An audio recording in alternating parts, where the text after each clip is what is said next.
judge me, and haters don't hate in my safe space. Your safe space. So there is a comedic new song in a recent episode of South Park. It was very brilliant. It's definitely worth watching.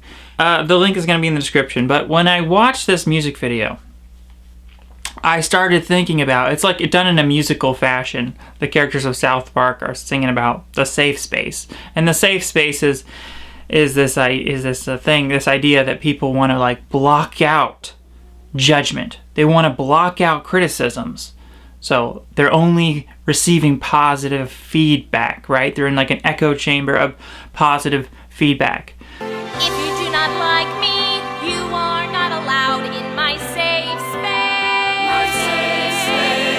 So the song was alluding to the idea that people will create a safe space of people. Only surround themselves with positive people who don't judge them. People pleasers, right? But people, I think, will also create a safe space of ideas, so they don't have to face the reality of horrible facts, such as, and this is the biggest example of this that's coming to my mind, is the whole religion and how it's a complete safe space, so people don't have to acknowledge the reality of death. They can just pretend like death isn't even real and be like, oh, you know, I'm gonna go to heaven when I die. And this is the safe space of ideas that people have created in their own head, so they don't have to, you know, it's just, there's no problem anymore in their safe space. So it's a very similar thing that's going on, and this is a huge, I mean, this what I'm describing here, tons and thousands of people have described this before me, and Karl Marx said it. He said religion is the opium of the masses. Let's face it, the idea that when someone you love dies, that you're never going to see that person ever again, that they are completely annihilated, that is a horrible, tragic thought, and people don't want to think that. So this is where religion comes in. To the rescue, the safe space. Actually, no, that person's not dead. They're in heaven right now. I'll see them again. That's what people want to think. And so that's what they're going to believe. They're believing religion out of a wishful thought. What to say about life? You gotta get together. Tell yourself stories that violate every law of the universe. Just to get through the goddamn day? No. You figure it's all a scam, huh? All them folks? Mm-hmm. They just wrong? Oh, yeah. They want it to be true, so they'll try to convince themselves that it's true. It really wasn't until I was about 17 or 18 years old that I started thinking about more important things. Life, death. What happens when I die? Because all this is going to be gone. Then what? Houston, we have a problem. Let me help you understand. You're going to die one day, and you're going to be part of the ultimate statistic. 10 out of 10 people die. You're going to prove that's true, so will I. And the good news is that God has provided a way to change you and me.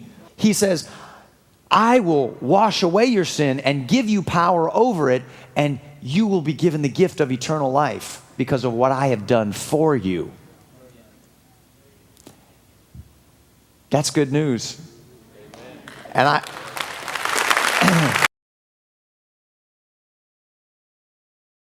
thinking here is directly wishful. If I don't listen to the talk of the town, then maybe I can fool myself. I'll get over you. I know I will. I'll pretend my ship's not sinking, and I'll tell myself I'm over you, 'cause I'm the king of wishful thinking. I'm the king of wishful thinking. And And where this is very obvious is that people don't just believe it. They don't just believe that there's a heaven. And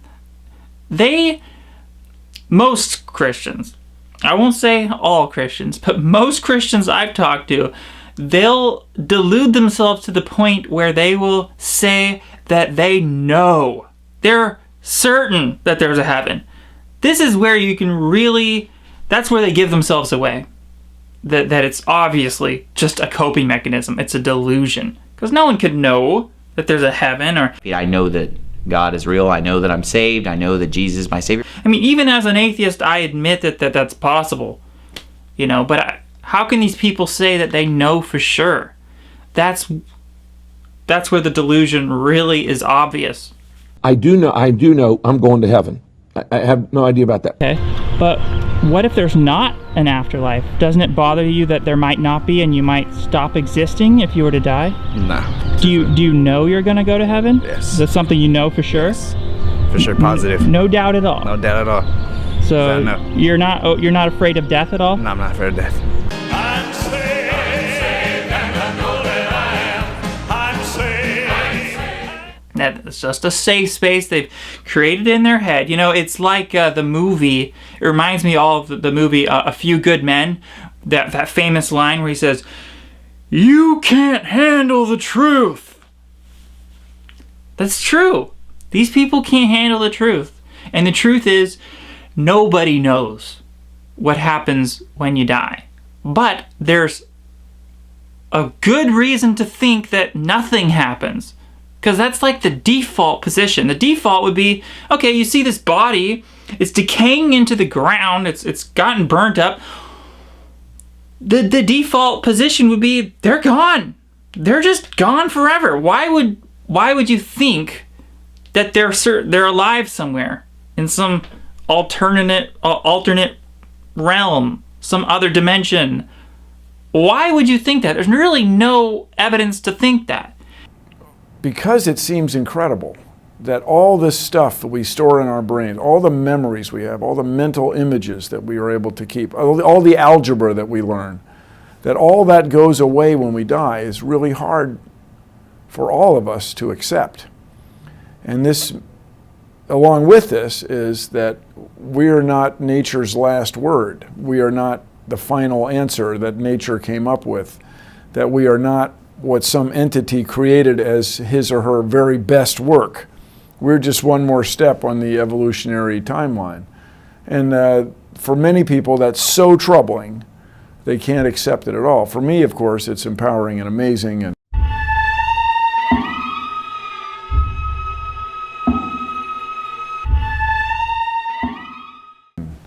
makes me want to live every moment of every day in the best way possible. But for a lot of people, it's literally unimaginable. Any evidence that people would put forth to convince themselves that there is some kind of afterlife, it's really lousy evidence. It's just people saying they had a near-death experience. You know, it's people reporting ghost sightings. All of these things are not, they don't count for anything really.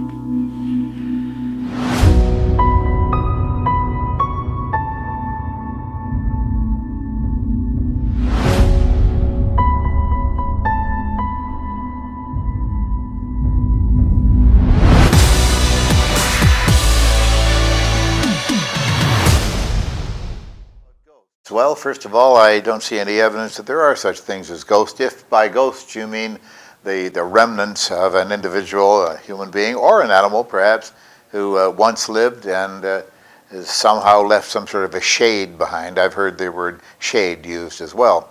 I don't see any evidence of that willing to be shown.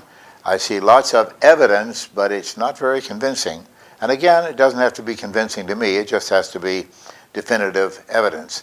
Evidence is what speaks, and I don't see any evidence for ghosts.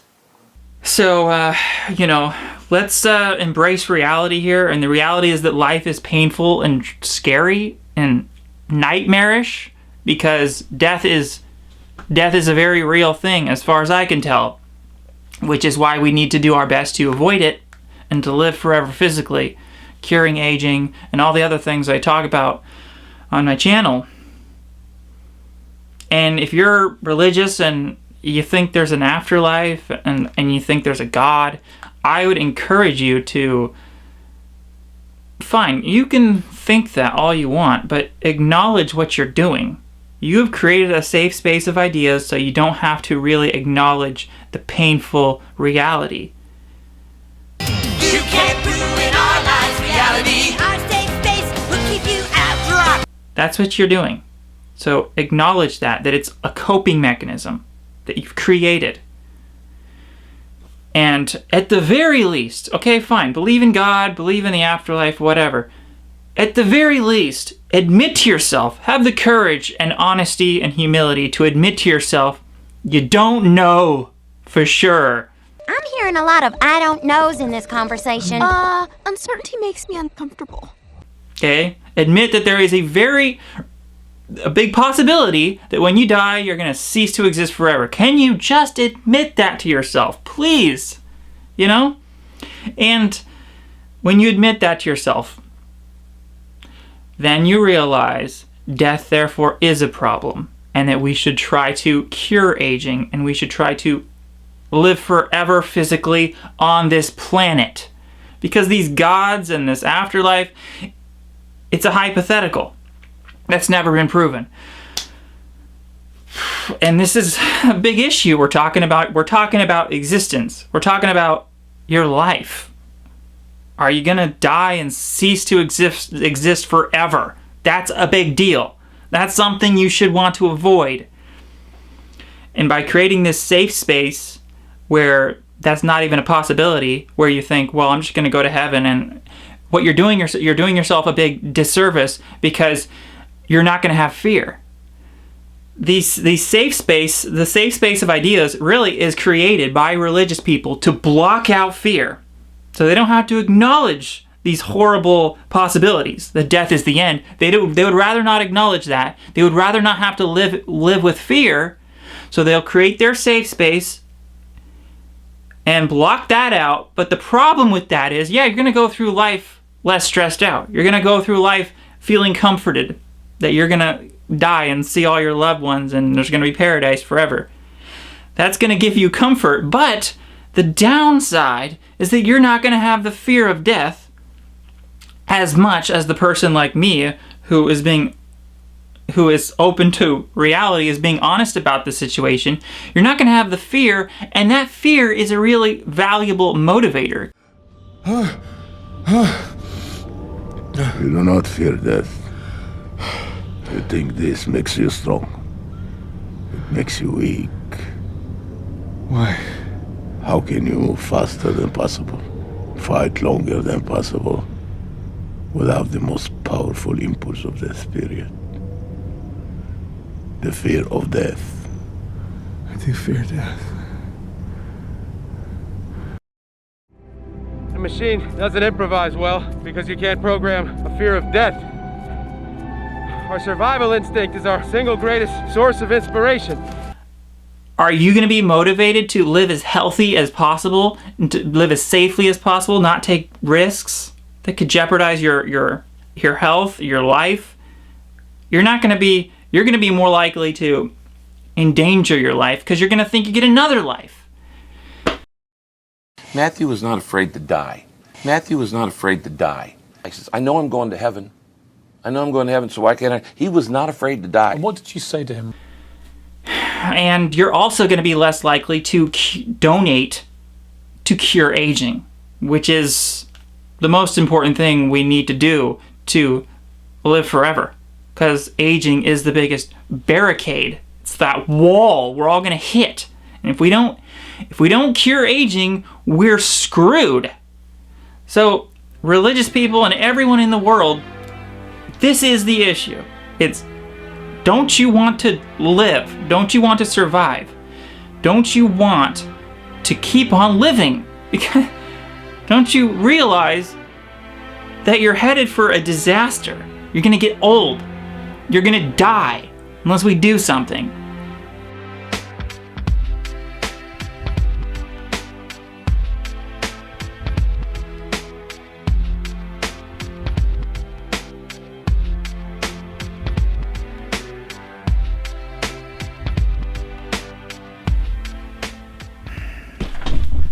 So that's it. Thank you. And living forever is possible.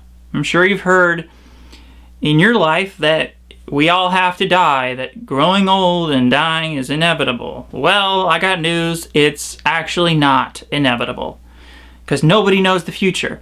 The technology could come any day now that could allow us to live indefinitely, physically, on this earth.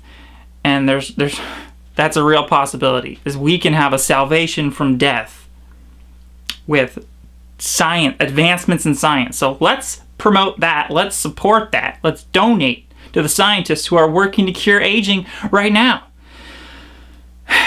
Instead of being blissfully ignorant. We could all go through life blissfully ignorant, shutting out reality, but I prefer the painful truth. Thank you for watching. Well, we're still alive. Yeah!